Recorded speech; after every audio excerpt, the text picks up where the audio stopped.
Bueno, pues muy buenas a todos y a todas. Yo soy un busto parlante y en esta ocasión pues vamos a leer un texto breve titulado 9 tesis sobre la locura que publicó el usuario de Twitter @cardenalherrera. Os dejaré el link en la descripción para que podáis consultar su perfil. Y nada, la idea es leerlo y comentarlo en la medida de lo posible. Así que nada, vamos a ello. Lo primero es dejar claro que este no es un texto que presente una teoría acabada. Muy al contrario, la motivación de que lo haya publicado es la de obligarme a dejar sistematizadamente y por escrito el prólogo de un proyecto que tiene como objetivo final trazar un puente claro y directo entre lo que concierne particularmente a la locura y lo que rebasa a esta como parte de la forma imperante de enajenación. Para ello se busca teorizar sobre los elementos conflictivos de la locura en tanto abstracción.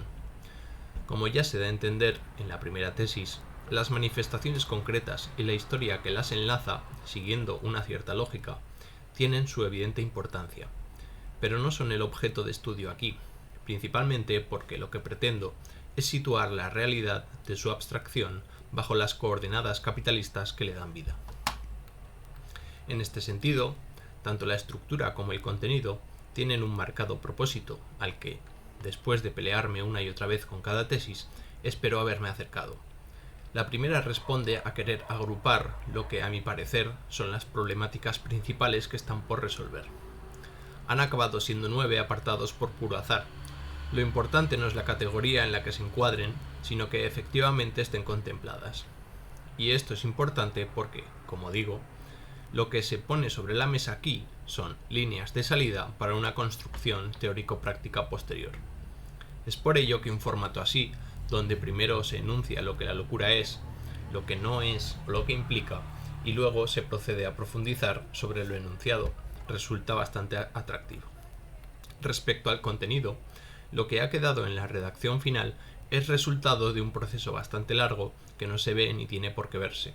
Lo que me interesa es intentar dejar trazados unos mínimos a partir de los cuales comenzar a andar con cierta orientación de lo que se busca.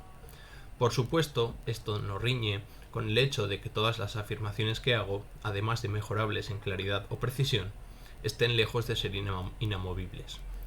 Como en todo estudio que quiere ser riguroso, rigurosamente científico si se quiere, no hay principios al margen de la dialéctica de su desenvolvimiento. Por último, es muy probable que se me haya pasado, bien por desconocimiento, bien por excesiva ansia de síntesis, algún punto en discordia. El documento también tiene el objetivo de recibir aportes externos, más que nada porque es absurdo pretender que esto sea tarea de uno solo, como si fuera un pasatiempo. Aunque las tesis nacieron como crítica a la antipsiquiatría, pues supone la perspectiva más elevada desde la que poder hacer la conexión que he comentado al principio, el propósito es romper, como se dice al final, con las limitaciones de los marcos anteriores. Bueno, en este prólogo, al prólogo que consiste este texto, lo que nos está mostrando un poco el autor es, en primer lugar, pues la humildad, ¿no? De que no pretende explicarlo todo, sino que pretende básicamente dejar sentadas unas bases de que las cuales él ha llegado mediante su conocimiento teórico y práctico de tanto de la historia como de la práctica real actual de la psiquiatría, para intentar conceptualizar o categorizar el fenómeno de la locura, ¿no? Y un poco comenzar la crítica ontológica de la esencia de la locura desde el punto de vista moderno, ¿no? Puesto que partimos de un punto de vista postcapitalista en la historia de la locura. Bueno, pues muy bien. Sí, yo creo que está muy bien la idea de que partamos de la antipsiquiatría como ese modelo crítico con la psiquiatría, pero limitado en ciertos aspectos, dado que, pues, pese a ser una crítica feroz contra la psiquiatría, no llegó a acabar con ella. y el DSM-5, DSM-6, DSM-7, DSM-8 seguirán publicándose y seguirán ampliando y disminuyendo las enfermedades mentales en función de el criterio de una comunidad de científicos que creerán oportuno, ya digo, tanto fabricar nuevas enfermedades mentales como reducir el número o la existencia de determinadas enfermedades mentales mediante el voto a mano alzada, ¿no? Porque es así como se deciden este tipo de cuestiones en los foros en Estados Unidos. Y nada, decir que yo pues no tengo una idea muy formada acerca de la filosofía de la psiquiatría o de la psicopatología, pero bueno, tengo mis pinitos y en la medida en la que pueda aportar algo, pues bienvenido sea mi aportación, ¿no? Como digo, pues conozco de oídas el mito de la enfermedad mental de Thomas Szasz y pues también he discutido sobre cuestiones de la psique con numerosas personas y bueno, en fin, vamos a leer las tesis y vamos a ir comentándolas brevemente, poco a poco, así que vamos allá. 9 tesis sobre la locura. Número 1. La locura representa una constante negativa de la historia universal. Está presente de manera implícita en todo sistema de dominación, aunque su manifestación concreta está determinada por y es exclusiva de la coyuntura que la posibilita. Extraer el denominador común de lo que en la antigüedad se conceptualizó como una maldición divina, en la Edad Media como un pecado del alma y en la modernidad como una enfermedad mental, y abstraerlo bajo el rótulo de locura, reviste interés y cierto valor a la hora de identificar un tipo de subjetividad perpetuamente expulsada de la comunidad, pero no puede tomarse como presupuesto que permanece invariable e independiente de la forma social que le da cabida. Bien, yo creo que esta tesis pues tiene un marcado carácter historicista, mostrando en la medida en la que en función del marco histórico social en la que se desenvuelven determinados tipos de comportamientos o conductas o maneras de pensar y de ver el mundo disidentes, ¿no?, que se alejan de la normatividad social dada, pues en el primer caso de la antigüedad pues podría estar marcada por unas cuestiones religiosas, así como en la modernidad, como en la Edad Media, y en la modernidad, como digo, pues tratado como una enfermedad mental, es decir, como en función de la disciplina o del campo en función del campo que se hace responsable de la categorización de los disidentes, vamos a decirles neurodivergentes, que es un concepto que a mí sinceramente pues me resulta atractivo para denominar a las personas que sufren de locura, porque no es un concepto peyorativo, sino que muestra un poco pues esa diversidad funcional, ¿no?, que también es un concepto que se utiliza para hablar de las personas con discapacidades, entre comillas, físicas, pues igual que hay personas con, entre comillas, discapacidades físicas, que fue transformado el término por diversidad funcional. Como ya digo, de igual modo que hay personas con diversidad funcional física, pues podríamos hablar que hay personas con diversidad funcional psíquica. Pero esto no significa que sean personas enfermas per se, sino que tienen modos de habitar el mundo distintos de lo que se pretende como normalidad. Porque es una de las cosas que quería comentar, y es que la normalidad social no tiene unos fundamentos, no tiene un fundamento in re en la cosa, sino que lo que tiene fundamento in re justamente es la disidencia, ¿no?, lo que permanece en los márgenes. Y es precisamente a través de esos márgenes cómo se configura la normatividad. Esto es una cosa que es difícil de conceptualizar y de analizar históricamente, pero bueno, para que se entienda la idea que estoy mostrando, Lo que quiero decir es que lo que es normal es posterior a lo que es anormal o no normatizado, ¿no? Es decir, primero aparecen los límites y lo que hay más allá de ese límite, y luego se configura lo que hay dentro de ese núcleo limitante que configura la normalidad. Bien, entonces, cuando dice que la locura representa una constante negativa de la historia universal, supongo que se refiere a que pues siempre ha estado mal visto, aunque puede que constante negativa tenga otro tipo de connotación filosófica que ahora mismo no se me ocurre. Pero bueno,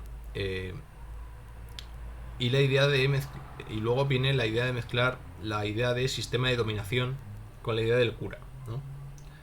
Porque la normalidad social tiene la necesidad de controlar, de dominar, tanto en la práctica, a través de los encierros, a través del control social, a través de las limitaciones de los movimientos y de los pensamientos de determinados grupos sociales, porque hay esa necesidad de dominar la disidencia cognitiva o mental, vamos a decirlo, el concepto de mente, por muy mal visto que esté, al menos en mi persona. Y cómo este sistema de dominación se nutre y se realimenta de la efectividad del control que tiene sobre estos individuos, ¿no? Es decir, de en qué medida, esto sería interesante de analizar, en qué medida el sistema de dominación aprende a dominar a las personas neurodivergentes o neurodisidentes o con diversidad funcional psíquica para dominar a los neuronormales, ¿no? O los neurotípicos. Eso es el concepto técnico clave, ¿no?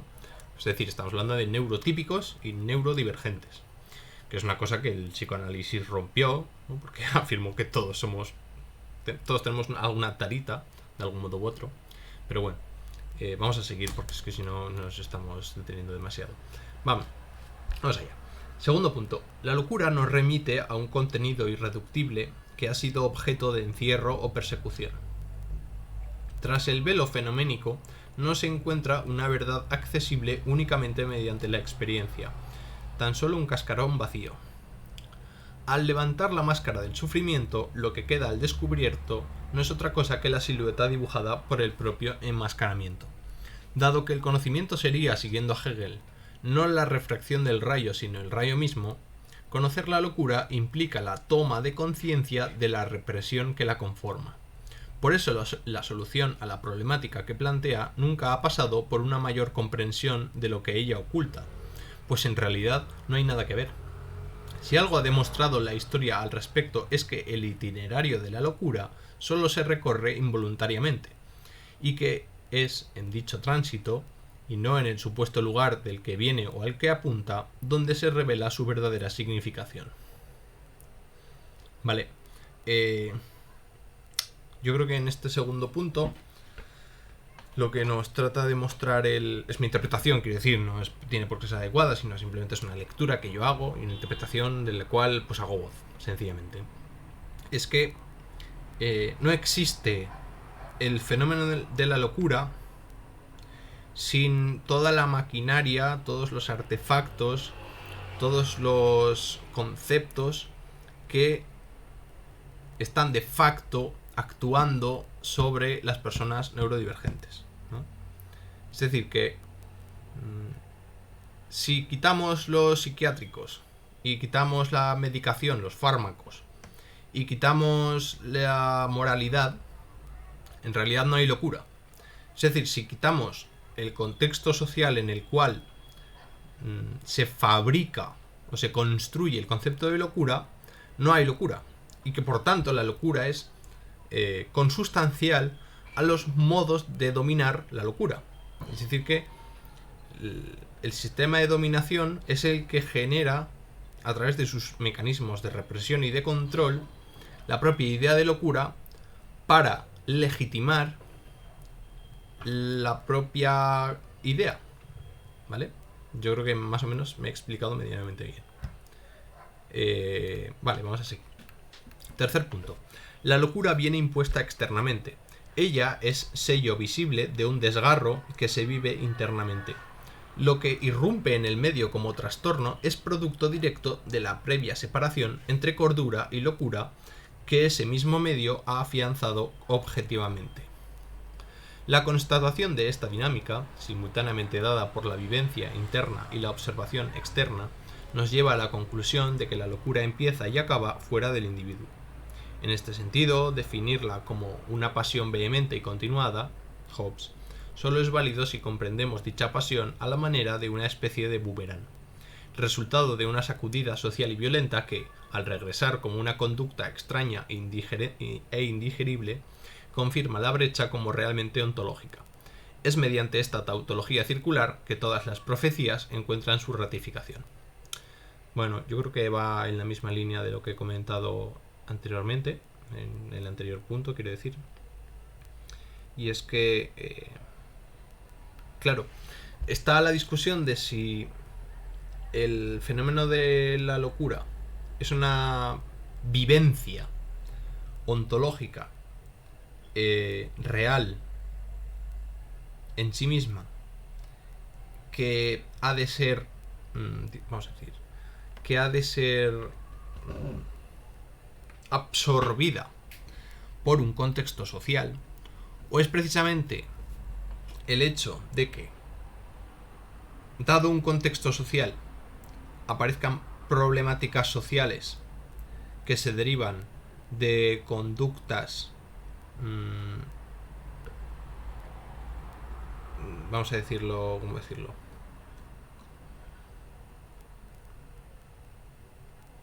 Disruptivas, eso es, ¿no?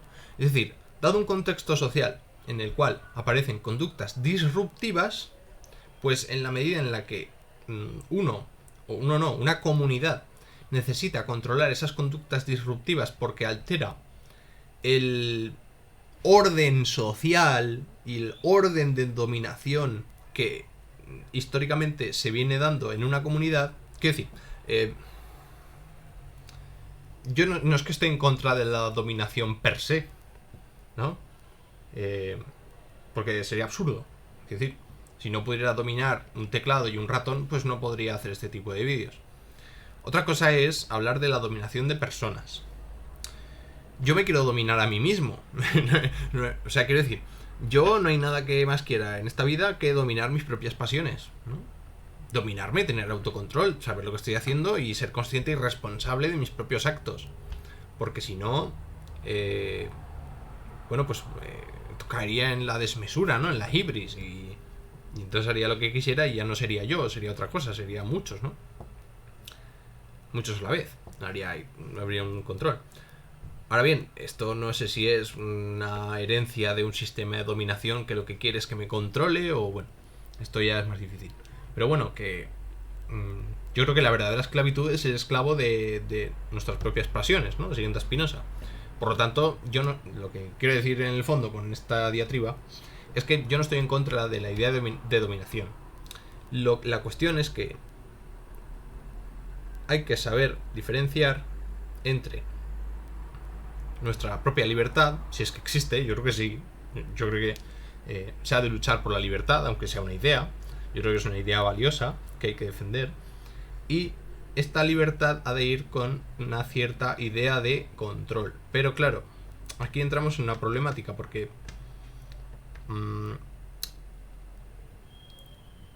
aquí la cuestión es que tenemos que habitar todos, entonces esta libertad pues ha de ser acotada para todos. Por tanto, lo justo sería que todos tuviésemos la misma libertad y que estas libertades no entraran en conflicto, que es lo que viene a plantear Hobbes en el fondo, ¿no? Entonces, bueno, es que esto no tiene nada que ver con el punto. Lo que voy, con respecto al punto, vamos a centrarnos. La locura es una marca que tiene el sistema de dominación para marginar y controlar a determinadas personas con conductas disruptivas con respecto a una determinada moralidad, una determinada legalidad y un determinado curso del sistema de dominación histórico que se viene dando hasta el momento en el cual está sucediendo esa conducta de dominación o esa patologización o ese enaltecimiento, lo que fuera, ¿no? Bien. Cuarto punto. La locura no es un estado emocional que sobresale en momentos puntuales y convive con un paralelo estado de calma. No se trata de un juego de intermitencias. Allí donde está, existe en cada una de las instancias, aunque como fenómeno sea objeto de fases más o menos agudas. Al igual que lo inteligible, de lo que nadie obtiene nada, se convierte de provocador atentado en la locura digna de compasión. A ver, voy a volverlo a leer porque las frases de Adorno ya se sabe que hay que darle 400 vueltas. Al igual que lo inteligible, de lo que nadie obtiene nada, se convierte de provocador atentado en locura digna de compasión. Sinceramente.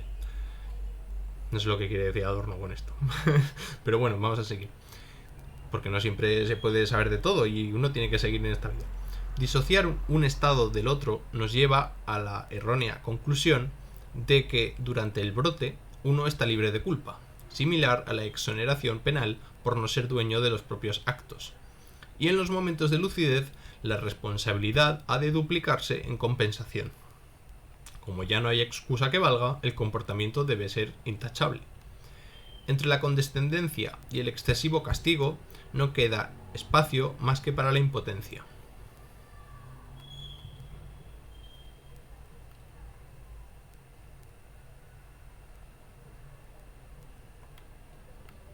Bueno, esto no sé si lo dice como crítica o como afirmación positiva, ¿no? Quiero decir, la locura no es un estado, por ejemplo, de miedo, en el cual, pues, un estado de miedo tiene su periodo de tiempo. Pues, por ejemplo, yo voy en el bosque tan tranquilo y me encuentro un oso, y en ese momento en el que me encuentro al oso, tengo miedo. Y pues me las veo canutas con el oso, pero el oso de un momento a otro pues decide darse la vuelta y se va. Bueno, pues yo tendré cierta ansiedad, cierto agobio y demás, pero con el paso del tiempo, pasan unas horas, yo lo comento, mira, he encontrado un oso, pero por lo menos no me ha hecho nada, ¿no? Estaba yo cagado de miedo, pero bueno, ahora estoy mejor porque no ha pasado nada y tal. Entonces, lo que quiere decir el autor es que la locura no es algo que se tenga y se deja de tener como otros estados emocionales como el miedo o el enamoramiento o qué sé yo, el hambre o el deseo, etcétera, sino que la locura desde el punto de vista de la psiquiatría es un estigma que no se va nunca. Es decir, si tú tienes esquizofrenia, eres el esquizofrénico, y no es que tú tengas determinados brotes esquizofrénico, sino que ya estás estigmatizado en tanto que esquizofrénico. O tú, si tienes, qué sé yo, no sé, alguna enfermedad mental, anorexia, pues tú no tienes anorexia en determinados momentos que deberías comer y no comes, sino que eres el anoréxico o la anoréxica, ¿no? Es decir, como que son categorías que absorben toda la subjetividad del individuo, son categorías que, digamos, que cierran al individuo y lo marcan en un determinado lugar, que en este caso pues es ¿cómo decirlo? Es dañino, porque al final no nos definimos por lo que somos en determinados puntos, ¿no? O sí, quiero decir, a mí me gusta el brócoli, pero no porque me guste el brócoli soy apodado el brocoliano o aunque te gusten, yo qué sé, los macarrones. Pues si te gustan los macarrones o te gusta la pizza, no por eso significa que vayas a comer siempre pizza y que y la pizza gira en torno todo de tu vida a la pizza. No, pues tú de vez en cuando comes pizza, te apasiona, la comes y fin. Pero no hay unas categorías que encierren y que estigmaticen tanto como lo que es la categoría de la locura, ¿no? Por ejemplo. qué sé yo, pues hay categorías que sí que son así muy... que son muy marcadas para el individuo. Por ejemplo, la vida militar. Una persona es militar o policía, pues es policía. Las 24/7 horas del día. Es decir, siempre. Y eso pues se lleva o no se lleva. Hay gente que le gusta, hay gente que no. Bueno, eso cada cual se apañará. Pero sí que son categorías que son demasiado fuertes, son demasiado comprometedoras para con la subjetividad del individuo, que en última instancia es libre de decidir lo que ser. A o B o C, pero el caso es que el individuo es libre de decidir lo que ser, ¿no? Bien. Entonces, como digo, esto no sé si es una crítica o en el fondo lo que está diciendo es que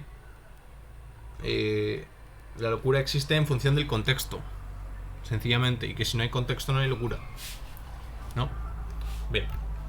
Quinto punto. La locura mantiene una relación de tensión con la diversidad. Mientras que la última aparece como presupuesto necesario de una buena universalidad, la primera es el testimonio más elocuente de que toda la alteridad se encuentra efectivamente suprimida. La particularidad que encarna la locura, en lugar de constituir el grado de diferencia mínimo a partir del cual alcanzar la unidad de lo múltiple, solo reproduce la figura del espectro que atormenta a los que no reconocen su reflejo en ella. A tal efecto, la diferencia de la locura es fulminante. No es concebible conciliación alguna en ninguno de sus momentos. Para ello también, la identidad forjada al calor de esta abrasión, incapaz de encontrar acomodo entre aquello de que la totalidad es el terreno de la mediación, donde se libera la individualidad, Hegel, y el libre desarrollo de la personalidad de cada uno es condición para el libre desarrollo de la de todos. Manifiesto Comunista. Enmudece justo después de enunciar la única verdad que puede expresar con nitidez, el fracaso de lo universal. Bueno, sí, yo creo que esto va en la línea de lo que hemos comentado al principio, ¿no? De que justamente la normalidad es definida por lo diverso, ¿no? Y que si no existiera esa diversidad, esos márgenes, esos límites en la moral o en la conducta o en el comportamiento humano, no existiría tal universalidad. Es decir, que la universalidad es una consecuencia o es una deducción o es algo que viene a posteriori de la diversidad de las conductas y de los comportamientos y de las relaciones sociales, ¿no? Es decir, que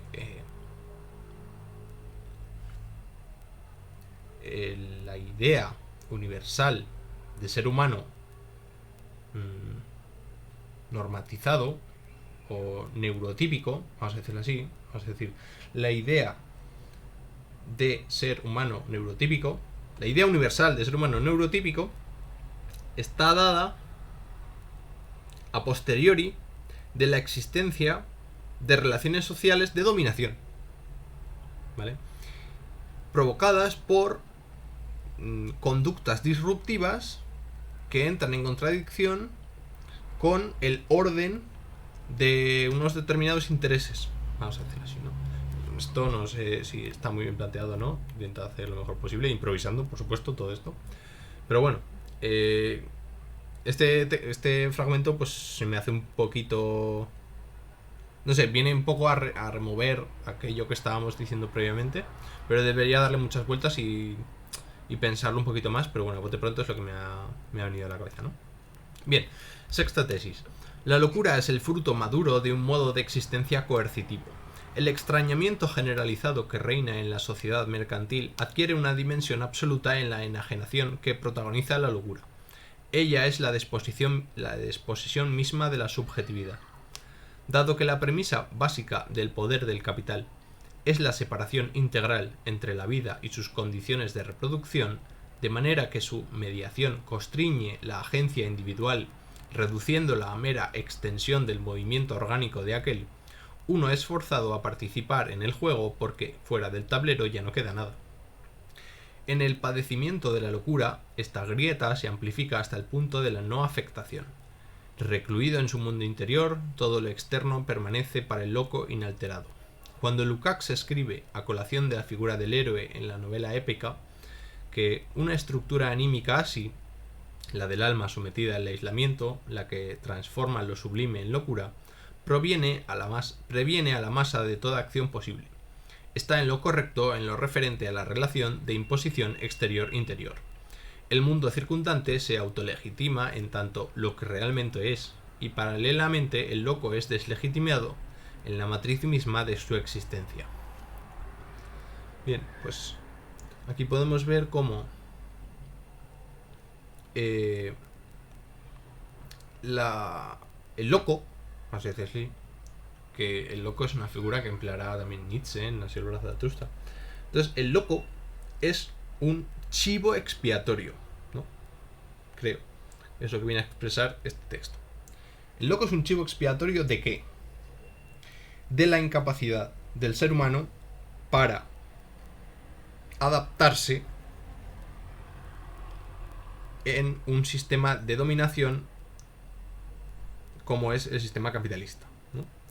Entonces, en la medida en la que el ser humano sufre la enajenación del producto de su trabajo, bueno, esto ya es Marx, ¿no? Pero vamos a intentar entrar en Marx, vamos a intentar hacerlo con categorías y conceptos más de bar filosófica, para decirlo así, sin entrar en academicismos y en tecnicismos de autores, porque no es mi intención, no es el objetivo de este vídeo.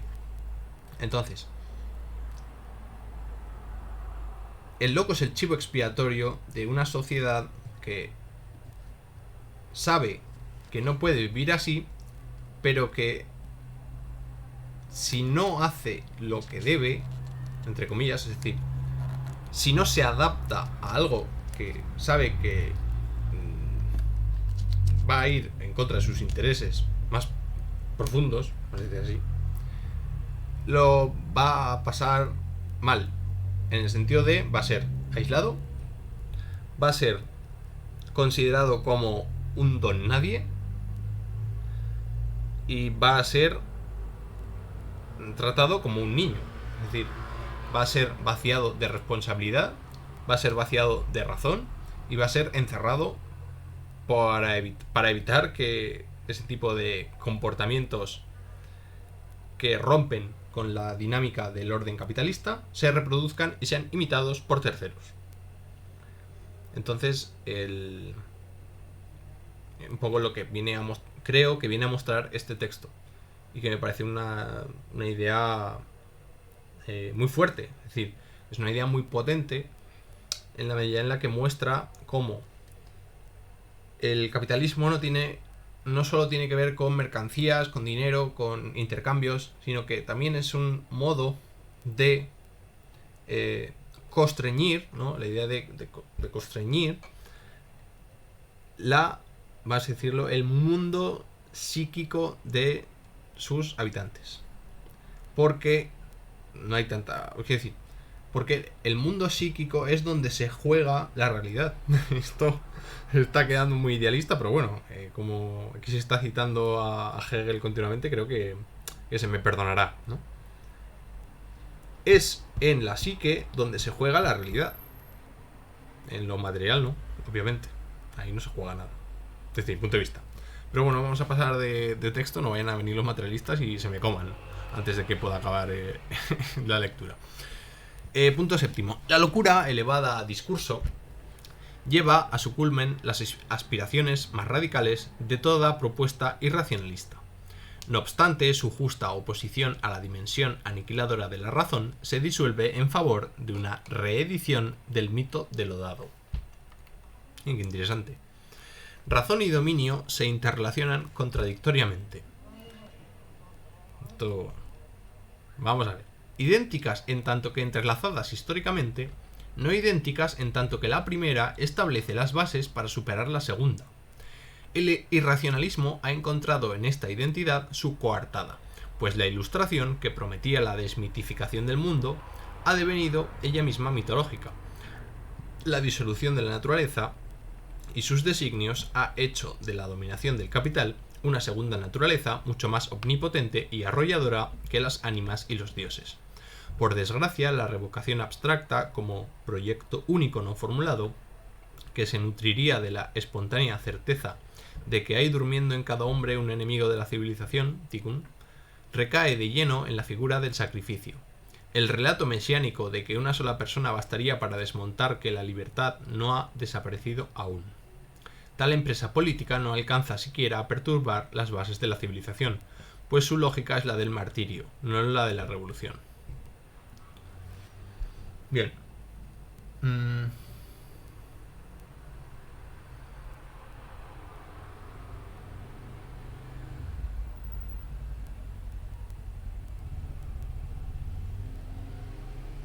Esto no sé por dónde cogerlo, la verdad. Porque tiene tantas cosas. O sea, es muy rico a nivel ideal. O sea, a nivel de ideas es muy rico. Pero no sabría cómo tomarlo. Bueno, en primer lugar, yo diría que razón y dominio se interrelacionan. No sé si contradictoriamente o no, pero son aliadas. Son aliadas.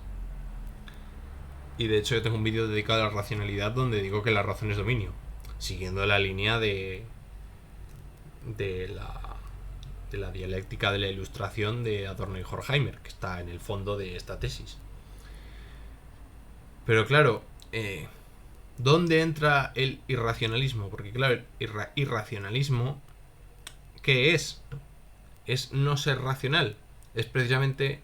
es la libertad. Pero claro, si la razón es dominio, ¿acaso la no razón, es decir, la ausencia de razón, es la auténtica libertad? Claro, por aquí tampoco creo que sea un camino, ¿no? Es la vía del no ser, no creo que sea el camino, ¿no? Es decir, no creo que esta regla de tres funcione. ¿Qué es entonces la irracionalidad? Estamos hablando del terreno anímico, sentimental, emocional de la psique humana, en contraposición con su lado racional. ¿O estamos hablando de aquella frase que decía, no recuerdo quién, que decía el loco es aquel que ha perdido todo excepto la razón, ¿no? Una idea muy potente, ¿no? En la medida en la que justamente si solo conservamos la razón es el camino al irracionalismo, ¿no? Porque dejamos todo lo demás de lado, que son las condiciones de posibilidad para un buen funcionamiento de la razón. Aunque bueno, yo creo que la razón es un concepto que no va a ninguna parte y que ha de ser contestado y abandonado posteriormente a una crítica feroz de la idea de racionalidad, y no creo que tenga más importancia. Quiero decir, yo creo que el molde de la razón, tanto igual que el molde de la subjetividad, ha de ser abandonado tras una crítica feroz, una crítica ontológica, y pasar a hablar de nuevas categorías, nuevos conceptos que nos permitan visualizar mejor el fenómeno de la locura, que también será desmitificada y desmontada, pero bueno, es lo que quiero decir, ¿no? Que históricamente tiene mucho valor tenerla en cuenta, pero en el fondo, de cara al futuro, a un futuro menos, vamos a decirlo en negativo, ¿no? Menos cerrado, menos que constriña menos, que permita habitar mejor, que permita habitar más saludablemente, etcétera, ¿no? Esto es lo que tengo que decir. Bien, 8. La locura saca a relucir brutalmente la inconsistencia de una vida civilizada construida sobre el silenciamiento del conflicto. Esta apreciación, sin embargo, es meramente expositiva. De su vislumbre no se deduce mecánicamente ningún contenido emancipatorio.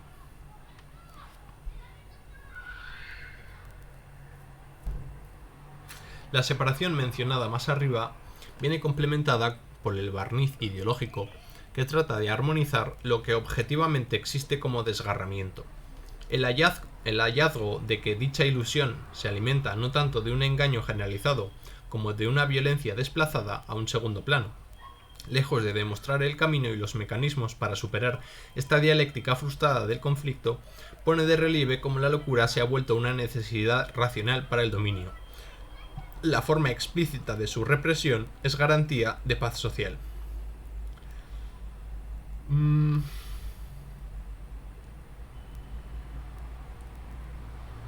No sé. Me da a mí que esta tesis en concreto es una crítica a la antipsiquiatría, ¿no? Porque la antipsiquiatría lo que vendía era que la locura era una forma legítima de expresión. Cuando en el fondo lo que quiere el loco es dejar de sufrir. Ni más ni menos. El problema es cuando para dejar de sufrir... O sea, el problema es cuando cambias un sufrimiento por otro, ¿no? Que es lo que ofrece los modelos psiquiátricos actuales, ¿no? Cambiar la neurodivergencia sufriente, vamos a decirlo así, por fármacos que en el fondo traen consecuencias también negativas. Entonces, claro, la solución no la tiene nadie, porque si no, pues ya habría salido y ya se habría hecho famoso y seguramente, pues, no se estaría hablando de esto. Pero, quizá por eso precisamente se trata de un problema fundamental, porque no tiene solución. De ahí que sea tan interesante trabajarlo y afrontarlo y ver pros y contras, etcétera, porque no tiene solución. Es decir, el sufrimiento es inevitable, tanto para los neurodivergentes como para los neurotípicos. El problema es intentar hacer ese sufrimiento pues lo más reducido posible y intentar evitar esta vida pues sufriendo lo mínimo posible y haciendo sufrir a los demás lo mínimo posible también, ¿no? Sencillamente, quiero decir, no es tan ni es tan simple ni es tan complicado, ¿no? Al final ya me dice chorradas obvias. A ver.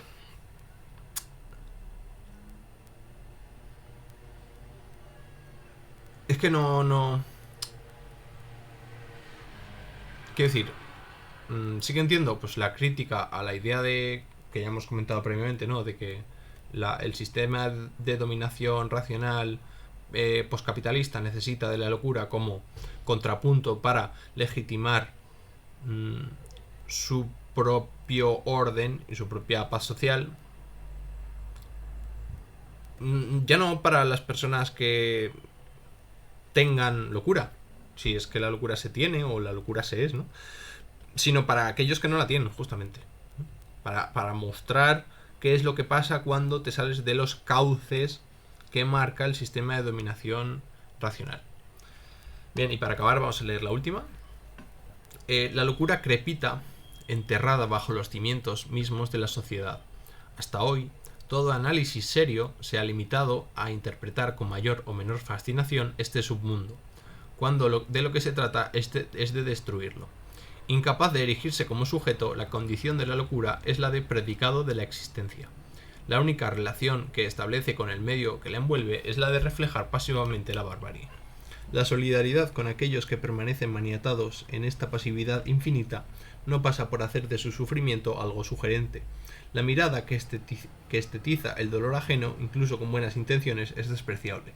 Solo el distanciamiento que no se vuelve insensible a una realidad tan rotunda puede acabar con el terror que nos mantiene sometidos fuera y dentro del abismo. Bueno, yo creo que esta tesis también gira en torno a la crítica de la antipsiquiatría, en la medida en la que la antipsiquiatría enaltece la enfermedad mental como algo a reivindicar, cuando yo creo que lo que todo el mundo quiere es dejar de sufrir y dejar de que se le trate como un don nadie y que se le trate como una persona como las demás, que puede que tenga esquizofrenia como yo, que como brócoli, sencillamente. Y yo creo que tratar de destruir este submundo, como dice, pues el submundo de las enfermedades mentales y demás, pues pasa por normalizarlo o por... Exacto, yo creo que esa sería una buena forma de acabar este vídeo, ¿no? Mostrando un poco las cartas, ¿no? Entonces, lo que se plantearía, tirando del hilo de todas las tesis y fundamentalmente con esta última, es de normalizar la locura, ¿no? Demostrar que la locura no es nada malo, sino que es un modo de vivir que tiene que ser ajustado a ciertas normas, cierta moralidad, etcétera, que se ha de contemplar como algo más, y desnormalizar o desnaturalizar o desmontar o destruir justamente o poner de manifiesto la dominación que existe en el mundo psíquico neurotípico, vamos a decir así, ¿no? Es decir, empezar a patologizar determinadas conductas propias del sistema de dominación capitalista e naturalizar y normalizar y encontrar maneras de incorporar a una comunidad a las personas neurodivergentes sin negar su especificidad, quiero decir, porque esto es una cosa compleja, ¿no? Porque ¿qué es una enfermedad mental? Ya para empezar, cuando hablan de mental, pues ya sabemos que están en la higuera, ¿no? Cualquiera que haya leído algo de filosofía del siglo XX sabrá que la mente pues no funciona. Es una categoría que ya no funciona. Dejó de funcionar hace muchos años, pese a que se sigue utilizando, ¿no? Como la idea de bien, o la idea de mal, o la idea de libertad, o la idea... pues todas las ideas. Y de lo que se trata es de encontrar un mundo que es un mundo práctico, es un mundo cotidiano, es un mundo que habitamos cada día. Como digo, encontrar un mundo cotidiano que sea más habitable para las personas que tienen comportamientos disruptivos con la normalidad de la dominación capitalista. Y por otro lado, encontrar categorías, conceptos, formas de hablar, formas de comportarse que sean menos ¿cómo decirlo? Que constriñan menos, que estigmaticen, que no estigmaticen, que no encierren a las personas en sí mismas, sino que sean capaces de comunicar, etcétera. Y, o sea, encontrar modos de habitar el mundo más sanos, saludables, vamos a decir saludables, para la psique de las personas neurodivergentes y para las personas neurotípicas, y ponernos a un mismo nivel y enfrentarnos al verdadero enemigo, que es la ocultación sistemática de la dominación que existe dentro del sistema capitalista a través de estructuras mentales o estructuras psíquicas o formas de concebir, de interpretar, de conceptualizar, de ver, de pensar, de soñar, de visualizar el mundo en el que vivimos, que tiene unos intereses que hay que saber identificar y que es importante ver cuál es el sentido en el fondo que nos está exigiendo y cuáles son las cosas que estamos pagando por seguir sin ver en el fondo todo lo que nos está quitando esta manera de ver las cosas desde el punto de vista de la ideología dominante. Todo se puede decir mucho mejor, pero así es como ha salido y así es como se va a quedar sencillamente. Así que nada, quiero dar las gracias a Cardenal Herrera por este texto, porque quiero decir, cada persona que lo lea seguro que saca alguna cosa. Es muy sugerente, es una de las cosas muy importantes en este texto, es muy sugerente, da mucho que hablar, da mucho que pensar y creo que es una lectura importante. Es un tema crucial, tanto a nivel filosófico como a nivel vivencial, de personas de las cuales su vida depende de esto, de que a día de hoy pues se cuestionen este tipo de cuestiones y que está en juego el futuro. Y yo creo que no hay nada más importante, ¿no? Y pues en esa medida pues recomiendo su lectura y sin más, pues hasta la próxima, ¿vale? Que vaya muy bien.